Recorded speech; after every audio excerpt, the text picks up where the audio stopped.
Welcome back to the deep dive. We are really glad to have you with us today because we are doing something that feels a little bit like looking under the hood of a car. Mm. Usually, when we talk about investing or mutual funds, everyone wants to talk about the destination. The financial freedom, the beach house, the compounding returns graph that goes up and to the right. Glamour shots. Yeah. Everyone loves the glamour shots. It's all about stock picking, finding the next multi-bagger, or, debating whether large cap is better than mid cap. That is usually where the spotlight is firmly planted. Exactly. But today, we are going to look at the engine room, or maybe a better analogy is the plumbing. I like that. We are diving into Chapter 9 of the NESM series VA workbook. The title is Investor Services. Now, I can hear some people already reaching for the skip button because services sounds like paperwork. It sounds like a customer support hotline. It does sound a bit dry, doesn't it? But hold on, because as I was reading through this source material, I realized this is actually the operating system of your wealth. That is a very, very apt way to put it. If picking a fund is buying a high-performance car, Chapter 9 is the manual that tells you how to start it, how to refuel it, and most importantly, what safety features keep you from crashing when the road gets bumpy. Right. You can have the best Ferrari in the world, but if you don't know how to put gas in it, or if you lose the keys, it's just a very expensive paperweight. And trust me, looking through this source material, there are so many things I didn't realize. There are gotchas in this operating system. Like what actually happens when a scheme is born, or the persistent myth about the 10 rupee price tag, or the fact that your account effectively freezes the specific day your kid turns 18. It is about consumer rights and what I like to call operational hygiene. Operational hygiene, I love that. Understanding this material, specifically the ecosystem of investor services, is what prevents panic. It is what ensures that when you want your money, you can actually get it, and you get the fair value for it. Because there is nothing worse than clicking redeem and realizing you missed a deadline by 2 minutes, costing you 1% of your portfolio. Oh, that's painful just thinking about it. It is. So the mission for this deep dive is to decode the life cycle of an investment. We are going to track a mutual fund scheme from the very moment it's just a twinkle in a fund manager's eye, through the NFO, all the way to how money comes out. And along the way, we will highlight the protections that SEBI, the regulator, has built into every single step. It's a complex machine, but once you understand how the gears turn, it's actually quite beautiful. Let's start at the very beginning, the birth of a scheme. The source material talks about the NFO, or new fund offer. Now, I always assumed an NFO was just marketing. Hey, we have a new fund, please buy it. Like a movie premiere. For sure. There's a marketing element. But there is a lot of internal machinery before it even hits the market, isn't there? Absolutely. It is not impulsive. Yeah. An asset management company, or AMC, can't just wake up on a Tuesday and decide to launch a fund because they need cash flow. The source material outlines a rigorous dual process. Okay. It usually starts with the CIO, the Chief Investment Officer. They identify an investment need. Okay, so the investment brain looks at the market and sees a gap. Right. The CIO might say, look, interest rates are shifting, and we see a gap in the market for a specific type of short-duration debt fund. Or maybe the pharmaceutical sector is showing signs of a decade-long boom. We need a thematic fund there. That is the product logic. Oh, that's only half of it. That is only half the equation. You also have the CMO, the Chief Marketing Officer. So the investment guy says, this is a good idea, and the marketing guy asks, will anyone actually buy it? Precisely. You need the investment logic and the market appetite. The CMO has to determine if the distributors can sell it, if the retail investor understands it. But here is the catch, and this is a really important rule mentioned in the text that protects investors from being overwhelmed. The duplicate rule. The duplicate rule, yes. I found this fascinating because sometimes it feels like there are a million funds out there. It feels that way, but SEBI has cracked down on it. An asset management company generally cannot just launch a new fund because they feel like it. They cannot have multiple funds in the exact same category. Right, so if I already have a large cap equity fund in my stable, I can't launch large cap equity fund 2.0 just to get fresh marketing buzz. Correct. You cannot do it unless it is an index fund, a sector fund, or a fund of funds which are distinct by nature. Okay. The idea is to prevent clutter and confusion. SEBI wants to ensure that if a fund house launches a scheme, it is distinct. It serves a unique purpose in their lineup. They don't want fund houses launching a new scheme every time their old scheme performs badly just to reset the scoreboard. That makes a lot of sense. It forces them to focus on the performance of the existing lineup. Okay, so the CIO and CMO agree, the paperwork is filed with SEBI, and the NFO launches. It hits the market. What are the rules on timing? I feel like I see NFO ads pop up and disappear pretty fast. They are fast. The regulations state an NFO must be open for at least 3 working days. Mm. But the maximum, just 15 days? 15 days. Yeah. That's it. I feel like IPOs sometimes have a different vibe, but 2 weeks for a fund seems short. That is the window. It used to be longer in the past, but the regulations had tightened to ensure money gets deployed quickly. The only exception is ELSS, the tax saving schemes, which can be open longer. But for your standard open-ended fund, you have a 2-week window to get in on the ground floor. Oh. And once that window closes, the operational clock starts ticking very loudly. The AMC has to allot the units or refund the money within 5 business days. 5 days. So speed seems to be the name of the game here. It is. SEBI does not like idle money sitting in a collection account. And for open-ended schemes, they have to reopen for ongoing sale and repurchase within 5 business days of allotment. So the transition from new offer to regular fund happens in less than a week. It's a seamless handover. Very seamless. Now, speaking of NFOs, we have to address the elephant in the room. The source material brings this up, and I know so many people, smart people, doctors, engineers, who fall for it. The 10 rupee myth. Ah, yes. The classic misconception. It is the optical illusion of the financial world. Let's play it out. I see an NFO. The price is Rs10 per unit. That is the standard face value. Right. Then I look at an existing fund, a blue chip fund that's been around for 10 years, and its NAV is Rs500. My brain, wired for grocery shopping, says, buy the NFO. It's cheaper. I can get more units. And that instinct is completely wrong. This is one of the most vital takeaways from Chapter 9. Rs10 is just the face value. It does not imply cheapness or value. Help us break that down. Why isn't it cheaper? If I get more units, don't I have more stuff? You have more slices of the pizza, but the pizza is the same size. Okay, I like that analogy. Imagine you have 2 portfolios, Portfolio A and Portfolio B. Both are identical. They hold the exact same stocks in the exact same proportions. Let's say they both hold Reliance, Infosys, and HDFC Bank. Got it. Portfolio A is an old fund, so its NAV is Rs100 because it has grown over time. Portfolio B is a brand new NFO, just launched, so its NAV is Rs10. Okay, I'm with you. You have Rs10,000 to invest. In Portfolio A, the old fund, you get 100 units. Right. In Portfolio B, the NFO, you get other 1,000 units. You feel richer because you have 1,000 of them. It looks impressive on the statement. Right, I have 1,000 shares. That feels better than 100. But the underlying stocks are the same. If the market goes up by 10% tomorrow, the stocks in Portfolio A go up 10%, and the stocks in Portfolio B go up 10%. Your Rs100 NAV in Portfolio A becomes Rs110. Your total value is Rs11,000. Right. Your Rs10 NAV in Portfolio B becomes Rs11. Your total value is Rs11,000. So the result is mathematically identical. Identical. The number of units is irrelevant. The percentage growth of the underlying assets is the only thing that matters. In fact, you could argue the NFO is riskier because it has no track record. Right. You don't know how that manager handles a crisis. Exactly. The existing fund at Rs100 has a history you can analyze. That is such a crucial distinction. The NFO at Rs10 isn't undervalued. It just hasn't grown yet. Exactly. You are buying at face value during the NFO. During the ongoing offer, you buy at applicable NAV, which reflects the current market value of the investments. But cheap is the wrong word. A low NAV just means the fund is young, or maybe it hasn't performed well. It never means it's a bargain. Never. Okay, let's unpack this further. So I've decided to invest. I've moved past the NFO stage. The hype is over, and I'm looking at the menu of options to buy into a fund. And it really is like a menu at a complicated coffee shop. I see direct plan, regular plan, growth, IDCW. It can be overwhelming. It is the paradox of choice.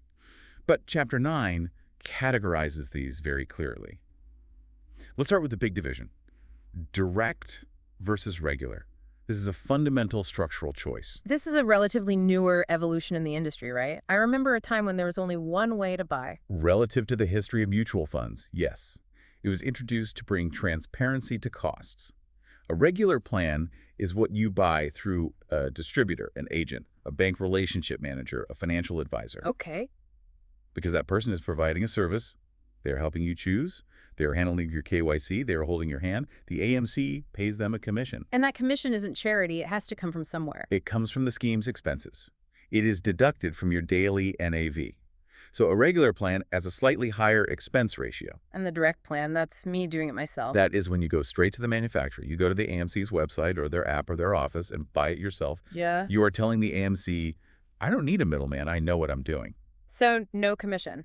No commission needs to be paid, therefore a lower expense ratio.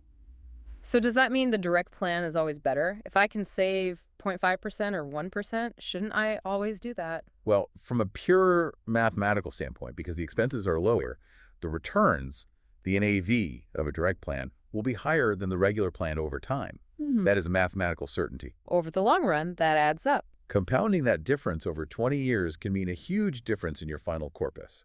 However, the source material is nuanced here. It mentions that distributors play a vital role. The advisor part of the equation. Exactly. If you don't know what you're doing, saving 0.5% in fees might cost you 20% in bad investment decisions. Ouch. If you panic and sell at the bottom of a market crash because you didn't have an advisor to talk you off the ledge, the direct plan didn't save you any money. It cost you a fortune. That's a fair point. You're paying for the guidance.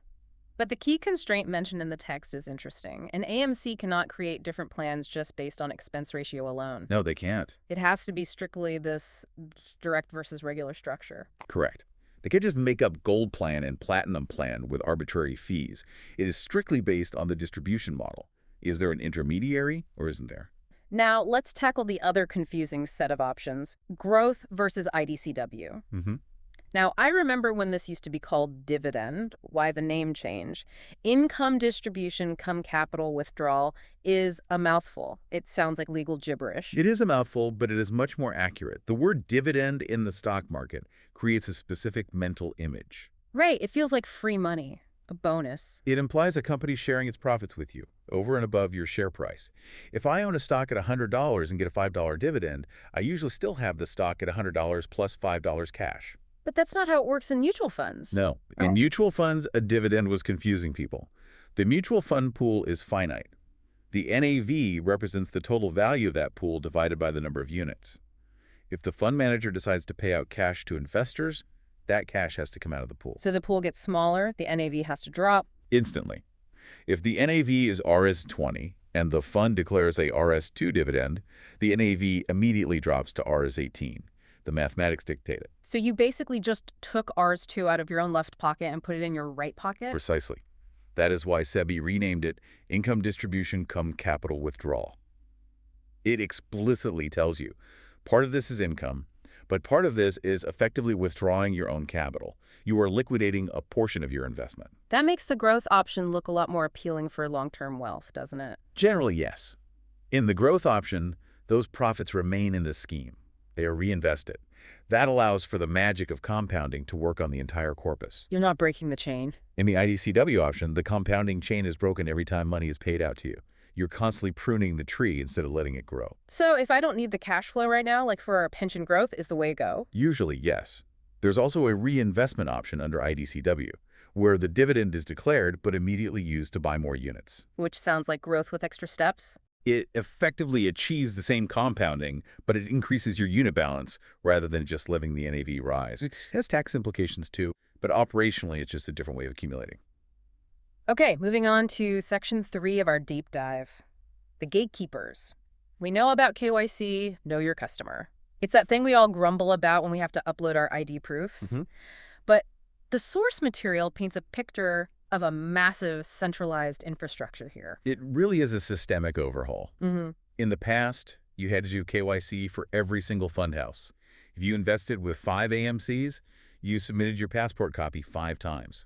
It was redundant, wasteful, and frankly a security risk to have your data floating around in so many physical files. Which is a nightmare. I hate filling out the same form twice. No, we have the KRA, the KYC Registration Agency. This is a centralized win for the industry. Do KYC once. It goes into a central database. It's good everywhere. And then, whether you want to open a band account, buy a mutual fund, or trade stocks, the system just pulls your data based on your PAN. It applies across the entire securities market. One and done. I like that. But who exactly can invest? The list in the text is pretty broad. Resident Indians, obviously. NRIs. But then we get into non-individuals. Companies, trusts, and HUFs. The Hindu undivided family. Yeah, talk to me about the Carta. It sounds like a title from Game of Thrones or a fantasy novel. I am the Carta. It does sound dramatic, but it is a very specific legal term in Indian law. The Karta is the manager of the HUF, typically the senior-most male member, though that has evolved legally to include women now. Okay. When an HUF invests in a mutual fund, the Karta is the one who operates the account. A KYC is done for the Karta. It allows a family to pool their ancestral assets and invest as a single entity. And what about this term UBO, ultimate beneficial owner? Why do companies need to declare that?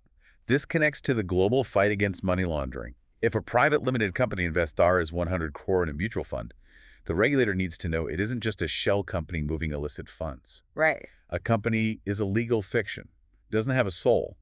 People have souls, and people commit crimes. So they want to know the human being at the end of the chain, the person who really owns it. The person pulling the strings, exactly. For companies, if someone holds more than 25% of the shares, they are a UBO. For partnerships or trusts, the threshold is 15%. The fund house is legally obligated to pierce the corporate veil and identify these people.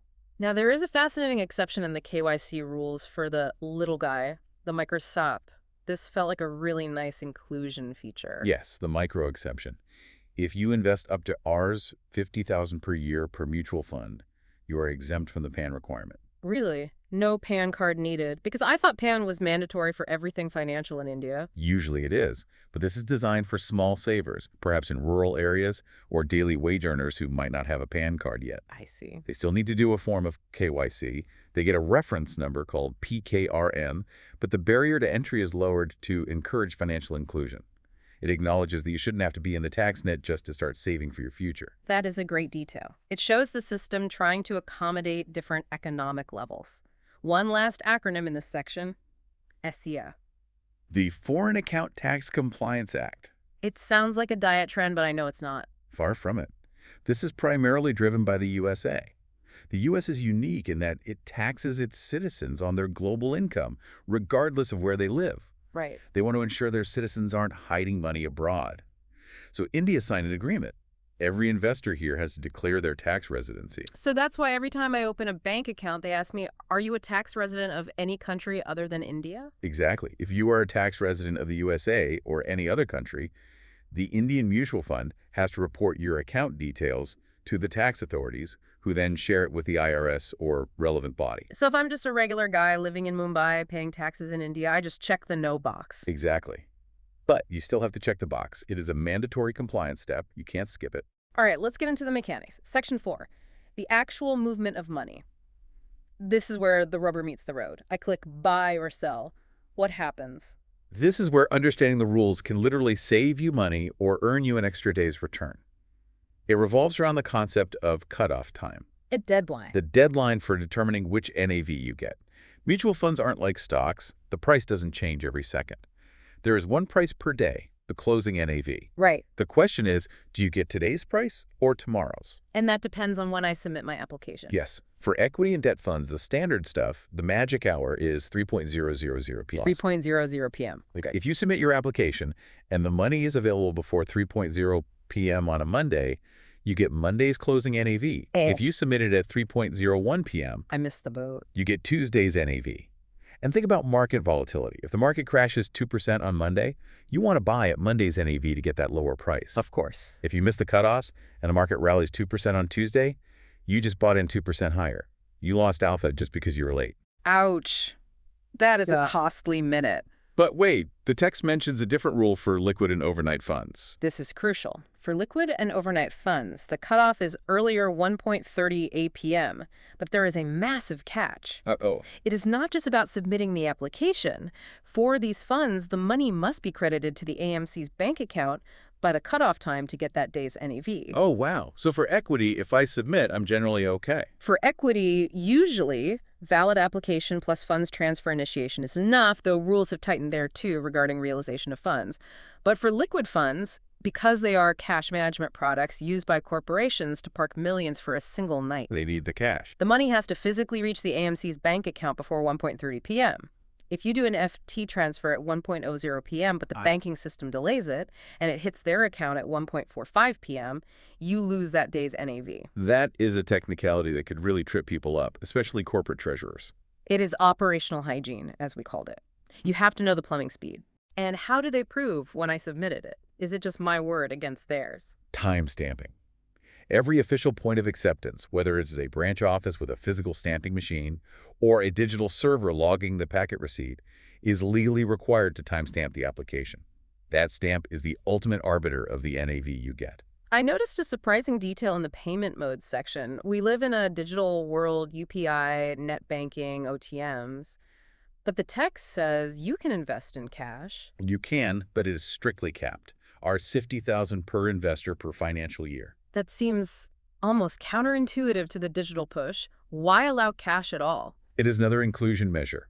Think of a small shopkeeper or a daily wage earner who deals primarily in cash. They shouldn't be excluded from wealth creation. They can walk into a bank branch and deposit cash for a mutual fund.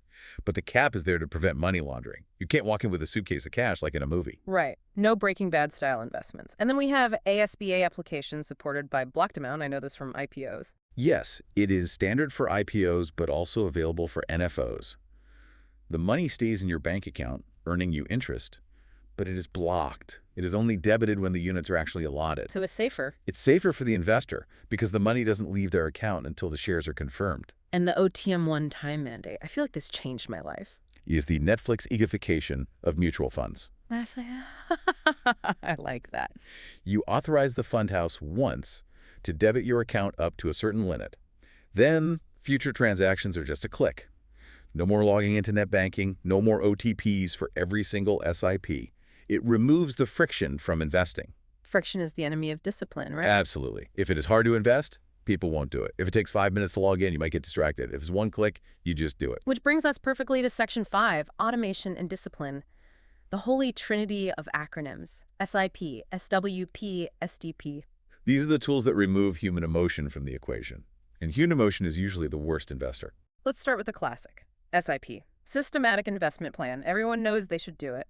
But the text explains the math behind it. Rupee cost averaging.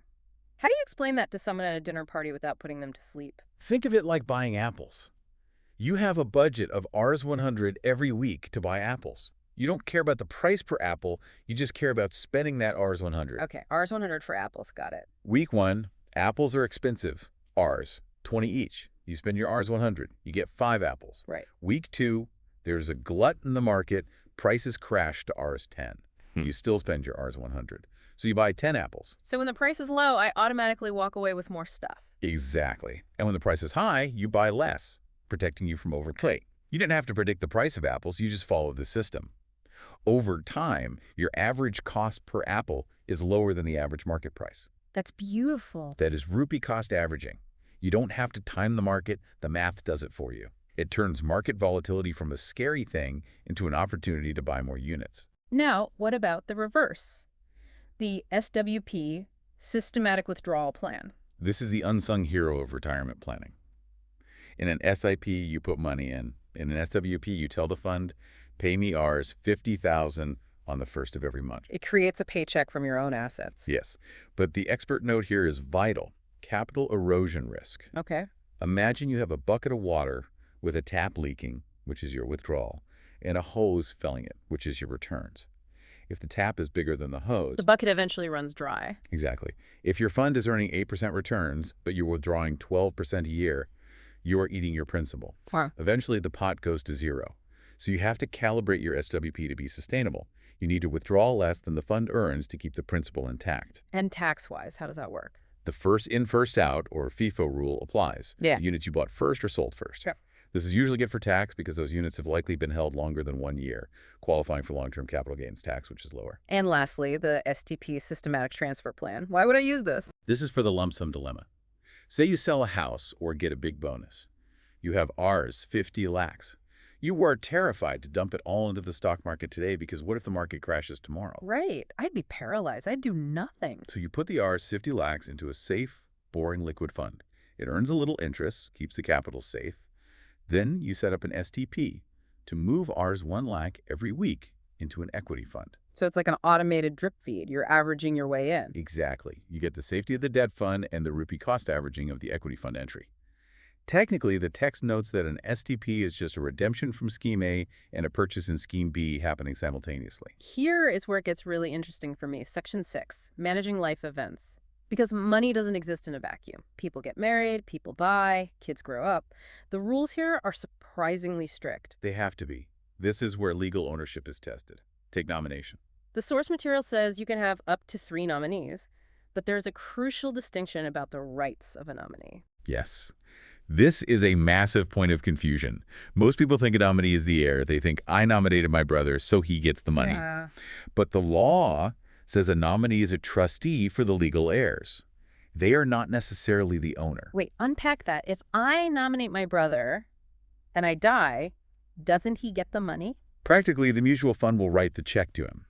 His job is to receive it. But legally, if your will says the money goes to your spouse, your brother is legally obligated to hand that money over to the spouse. Oh, wow. He is just a caretaker of the funds until the legal heirs claim it. That is a huge nuance. People think nomination replaces a will. It does not.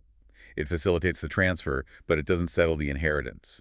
If you want to avoid family fights, make sure your nominee is the same person as the beneficiary in your will. And I noticed the new rules are stricter on this. Yes. Investors must now either nominate or explicitly opt out of nomination by signing a declaration. You can't just leave the column blank anymore. So they force you to think about it. SEBI wants to force you to make a decision so that the money doesn't get stuck in limbo if you pass away. Now, what about when a unit holder passes away? This process is called transmission.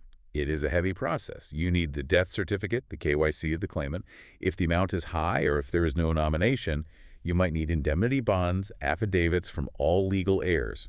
It is complex. Why so much paperwork? Because the fund house has to be 100% sure they aren't giving the money to an imposter or the wrong person. Once they pay out, they can't get it back. So they wrap themselves in red tape to be safe. Here's a scenario from the text that gave me pause. Minors. I open a fund for my daughter. She is 10. I'm the guardian. Everything is fine. The day she turns 18, what happens? The account literally locks up? It becomes inactive for transactions. The system knows her date of birth. The moment she hits 18, the guardian loses authority. I cannot sign for her anymore. And she can't sign yet. She cannot sign yet because she hasn't done her KYC. So the money is stuck? Until she goes to the office, does her own KYC, updates her signature, and links her own bank account. It is a rite of passage. The financial umbilical cord is cut. That is wild. I bet a lot of parents get a shock on that 18th birthday. Happy birthday, I can't pay for your college fees because the account is frozen. It happens all the time. You have to plan for that transition. You need to start the paperwork before the birthday, ideally. Another service mentioned is pledging. I didn't know you could do this with mutual funds. You can. It provides liquidity without selling. If you need a loan, you don't have to sell your units and trigger a tax event. You can pledge them to a bank. And the RTA marks a lien on them. The registrar marks a lien on the units. Yes. So the units are still there, earning returns. Yes, but you can't sell them. If you default on the loan, the bank can seize them. It's a great way to unlock value without exiting the market. It allows you to stay invested while handling a short-term cash crunch. And finally in this section, change of bank. Why is this so difficult? I've heard people complain that changing their bank account in mutual fund is harder than getting a visa. It is strictly for fraud prevention. Imagine a hacker gets into your email. They send a request to the mutual fund. Hey, change my bank account to this new one in the Cayman Islands and redeem all my money. Nightmare scenario. To prevent that, the fund requires proof of the new account and proof of the old account. They need to know that you are the one initiating the change. So you need a canceled check from both? Yes. If you close your old account and didn't keep a canceled check, it can be a real headache. But it is good friction. It protects your money from theft. Section 7. We are in the home stretch. Information and Transparency, the CAS. The Consolidated Account Statement. This is the super statement, right? Is before CAS, if you had funds with HDFC, ICOCI, and SBI, you got 3 different envelopes. It was a mess. Well, I remember that. CAS aggregates everything based on your PAN. 1 monthly email.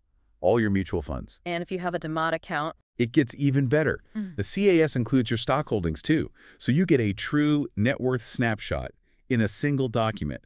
It is a powerful tool for reviewing your portfolio. The text also lists some turnaround times. We talked about the cutoff times for entering, but what about getting out? Redemption is generally T+2 working days now. It used to be longer, T+3, or even T+10 way back in the day. Now, if you redeem on Monday, the money is usually in your bank by Wednesday. That is pretty liquid. And NAV disclosure is daily by 11:00 p.m. The transparency in this industry is actually very high compared to real estate or even some banking products. You know exactly what your investment is worth every single night. I want to end this section with something that sounds like a secret agent organization, Mitra. The Mutual Fund Investment Tracing and Retrieval Assistant. What does Mitra do? It solves the problem of last assets. People move houses, they change email addresses, they forget about an investment their grandfather made. Yeah. Mitra is a centralized platform to find inactive or unclaimed folios. So you can literally search for your lost money. Exactly. It connects the dots between old records and current investors. It helps you reclaim what is yours. So what does this all mean? We've gone through the plumbing, we've seen the NFO birth, the KYC gatekeepers, the transaction mechanics, the automation tools, and the safety nets for life events. If we connect this to the bigger picture, it changes how you view investing. Most people view investing as gambling or predicting. But Chapter 9 teaches us that investing is really about process. It's not about being a genius, it's about being organized. Precisely. Investor services aren't just paperwork. They are tools. The direct plan is a tool for efficiency. The SWP is a tool for cash flow. The nomination is a tool for security. If you master the plumbing, the glamour part becomes much less stressful. Because you know the system works. You know the system works, Yeah. and you know that if you click the button at 2:59 p.m., you're good, but at 3:01 p.m., you're late. Exactly. You respect the machine. Mm-hmm. Before we sign off, is there one final thought you want to leave our listeners with? Something from the depths of the source material? I would point them toward the concept of unclaimed dividends and redemptions. The source material notes that if you don't claim your money, maybe a check got lost in the mail, it sits there. After 3 years, the earnings on that unclaimed money stabilize to a generic savings rate. Okay. And eventually it can be used for investor education. So if I ignore my old investments, my money is eventually used to teach other people how to invest. In a way, yes, it is a call to action. Yeah. Check your CAS, go to MITRA, make sure your bank details are updated. Don't let your wealth become a statistic in the unclaimed fund. That is a powerful motivator. Go find your money, folks. That's it for this deep dive into the machinery of mutual funds. Thanks for listening. Thank you.